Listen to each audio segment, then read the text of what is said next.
that point in the afternoon? Why did the morning go so soon? Didn't do the things you meant to do, now there's no time left to start anew. Forget it all, make a pot of tea, catch a bit of afternoon TV. What could be on the BBC? Nothing other than escape to the country. A pot-bellied bloke and his gushing bride looking for a place in which to reside, with an enormous ornate fireside and a south-facing garden nice and wide. Aspiring couple with cash to spare, looking for a place that's way out there, something different, something rare to be found on escape to the country. He's got a hobby fixing up old bangers, needs a garage the size of an aircraft hangar. She wants Ancona chickens, desires a shed, quite fancies reclining on a four-poster bed, a walk-in wardrobe to house their beige, fitted by a bloke on the minimum wage. A big thatched roof would be really neat, along with a mandatory ensuite, a luxury kitchen with a panoramic view, lots of fields and woodlands too, somewhere on escape to the country.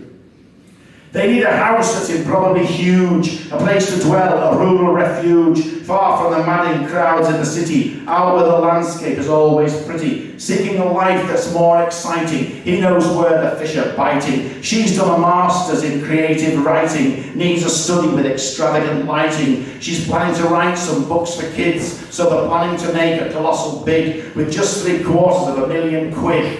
Where else but on escape to the country?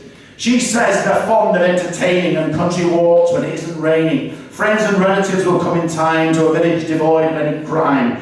The pub is handy if you fancy a jar with cobblestone floors and a brass-top bar, exposed beams and character features, and oil-based portraits of long-dead creatures. The landlord's a landmark on the UKIP trail, but nonetheless he serves craft ale with priceless quotes from the Daily Mail for a charge on escape to the country.